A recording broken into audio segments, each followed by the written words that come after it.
नमस्ते। आकर्षण का नियम, लॉ ऑफ अट्रैक्शन, ये शब्द तो हम सबने कहीं ना कहीं सुना ही है ना? कि अगर हम कुछ दिल से चाहें तो ये पूरी कायनात उसे हम तक पहुंचा देती है। पर क्या ये वाकई इतना आसान है? आज हम उन 4 छुपे हुए नियमों की बात करेंगे जो इस मशहूर विचार को एक जबरदस्त हकीकत में बदल देते हैं। तो सवाल यही उठता है कि क्या ये सब सिर्फ मन का वहम है, एक अच्छी लगने वाली सोच, या फिर इसके पीछे वाकई कोई गहरा प्रैक्टिकल सिस्टम काम कर रहा है? एक हिंट देता हूं, ये कोई जादू नहीं है, ये तो फिजिक्स है, और आज हम इसी साइंस को समझने वाले हैं। तो आज का हमारा सफर कैसा रहेगा? हम लॉ ऑफ अट्रैक्शन से थोड़ा आगे बढ़कर देखेंगे। हम समझेंगे कि हमारा एनर्जी सिग्नल कैसे काम करता है, जानेंगे कि हमारी हर एक क्रिया एक लहर कैसे पैदा करती है, और ये भी देखेंगे कि हमारी बाहरी दुनिया हमारे अंदर का आईना क्यों है। और आखिर में इन सभी शक्तिशाली नियमों को एक साथ जोड़कर एक पूरा सिस्टम समझेंगे। देखिए, आकर्षण का नियम तो बस नतीजा है। वो गाड़ी है जो सड़क पर दौड़ती दिख रही है, पर आज हम सिर्फ गाड़ी को देखकर खुश नहीं होंगे। नहीं, हम इसका हुड खोलेंगे और उस असली इंजन को समझेंगे, वो 4 फाउंडेशनल लॉज जो असल में इस पूरी प्रक्रिया को चलाते हैं। तो चलिए इस इंजन का सबसे पहला और सबसे जरूरी हिस्सा देखते हैं।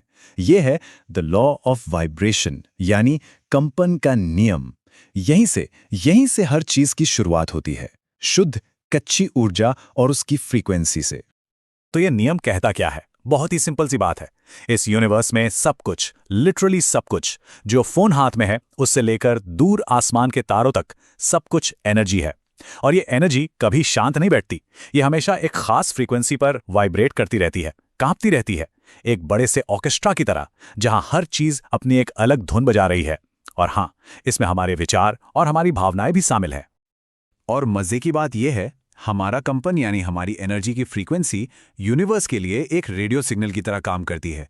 अगर कोई खुशी, प्यार और ग्रैटिट्यूड जैसे हाई फ्रीक्वेंसी स्टेशन पर ट्यून्ड है, तो वह नेचुरली वैसे ही अनुभवों को अपनी ओर अट्रैक्ट करेगा। ये एक तरह का कॉस्मिक लॉ है। तो इसे अपनी जिंदगी में कैसे लागू किया जाए?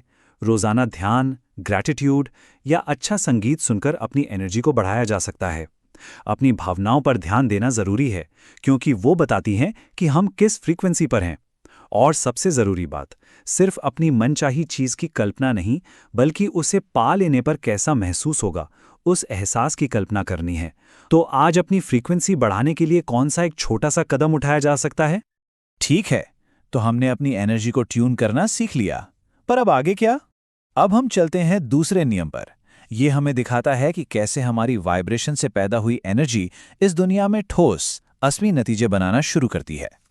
ये नियम, जिसे हम कर्म का सिद्धांत भी कहते हैं, बहुत सीधा है। ये कहता है कि इस ब्रह्मांड में कुछ भी इत्तेफाक से नहीं होता। हमारा हर एक विचार, हमारी हर एक भावना और हमारा हर एक काम एक बूमरैंग की तरह है। जो हम बाहर भेजते हैं वही हमेशा लौटकर हमारे पास आता है। तो ये समझना जरूरी है कि जीवन में कुछ भी पाना लॉटरी लगने जैसा नहीं है। ये तो एनर्जी का कॉज एंड इफेक्ट है। हमारे विश्वास और हमारे कर्म वो बीज हैं जो हम बोते हैं, ये हुए कारण, और हमारे जीवन के अनुभव वो फसल है जिसे हम काटते हैं, ये हुए प्रभाव। इस नियम के साथ काम करने के लिए अपने जीवन के सभी नतीजों की पूरी जिम्मेदारी लेना सीखना होगा। आज पॉजिटिव विचारों के बीज बोकर अपने भविष्य के लिए नए कारण बनाए जा सकते हैं। और किसी को दोष देने के बजाय खुद से ये शक्तिशाली सवाल पूछना है, मेरे अंदर ऐसा कौन सा विश्वास है जिसने इस स्थिति को आकर्षित किया है? हमने वाइब्रेशन और कॉज एंड इफेक्ट को समझ लिया है, लेकिन हमें कैसे पता चलेगा कि हम सही रास्ते पर हैं? यहीं पर आता है तीसरा नियम, जो एक डायग्नोस्टिक टूल की तरह काम करता है। यह हमें बताता है कि हमारे अंदर असल में क्या चल रहा है, सिर्फ हमारी बाहरी दुनिया को देखकर। ये एक बहुत ही पुराना और गहरा सिद्धांत है, जैसा भीतर वैसा बाहर। इसका सीधा सा मतलब है कि हमारी बाहरी दुनिया, हमारे रिश्ते, हमारी सेहत, हमारी आर्थिक स्थिति एक बहुत बड़े 3D आईने की तरह है। ये बस हमारे अंदर के विचारों, विश्वासों और भावनाओं को हम पर ही वापस रिफ्लेक्ट कर रहा है। और यहीं पर इस नियम की असली ताकत छुपी है।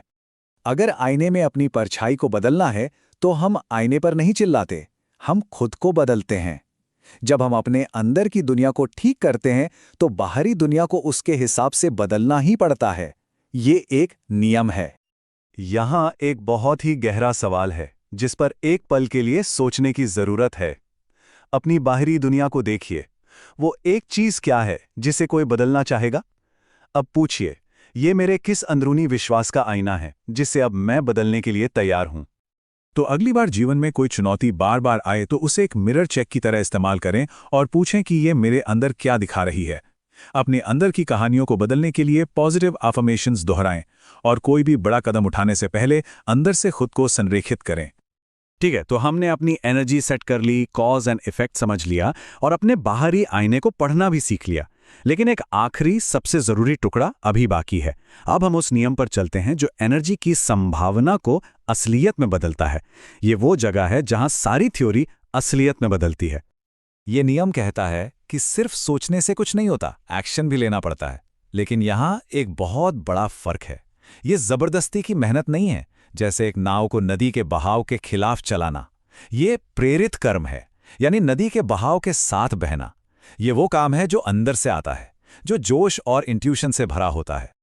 प्रेरित कर्म असल में ब्रह्मांड का हमारे माध्यम से काम करना है। मान लीजिए कोई अपने सपनों के बिजनेस की कल्पना करता है और अचानक उसे किसी पुराने दोस्त को फोन करने की एक जोरदार इच्छा होती है। बस यही प्रेरित कर्म है। ये वो दरवाजा खोल सकता है जिसका इंतजार था। इसे लागू करने के लिए अंदर से आने वाली आवाज पर भरोसा करना होगा। जब प्रेरणा मिले तो उस पर तुरंत काम करना है। और सबसे जरूरी बात, हर चीज को कंट्रोल करने की कोशिश छोड़नी होगी। बस अगला सही कदम उठाना है और ब्रह्मांड को बाकी का काम करने देना है। तो अब चलिए इन सबको एक साथ लाते हैं। ये 4 नियम अलग अलग औजार नहीं हैं, ये एक सिम्फनी की तरह हैं जो एक दूसरे के साथ मिलकर एक खूबसूरत हकीकत बनाते हैं। ये स्लाइड एक तरह से वो सब कुछ है जिसके बारे में हमने अभी बात की है। कंपन का नियम हमारी फ्रीक्वेंसी सेट करता है, कर्म का नियम नतीजे बनाता है, अनुरूपता का नियम हमें दिखाता है कि हम सही रास्ते पर हैं या नहीं, और प्रेरित कर्म का नियम उस एनर्जी को असलियत में बदल देता है। ये एक बहुत ही सुंदर और एलिगेंट सिस्टम है। और यहाँ एक आसान सी 3 स्टेप की डेली प्रैक्टिस है जिसे कोई भी आज से ही शुरू कर सकता है। सुबह अपनी एनर्जी की फ्रीक्वेंसी सेट करें, ग्रैटिट्यूड या ध्यान के जरिए। दोपहर में जानबूझकर एक पॉजिटिव कारण चुनें, चाहे वो एक छोटा सा अच्छा काम हो या एक पावरफुल विचार। और शाम को सोचें कि दिन कैसा रहा और कल के लिए प्रेरित कर्म के किसी भी संकेत को सुनें। चलिए इस शक्तिशाली विचार के साथ इसे समाप्त करते हैं।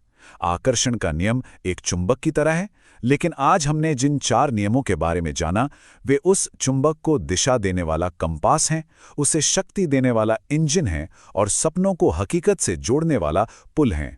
जब इन चारों का सम्मान किया जाता है तो प्रकटीकरण स्वाभाविक और आनंदमय हो जाता है। ये संघर्ष नहीं बल्कि एक नित्य बन जाता है।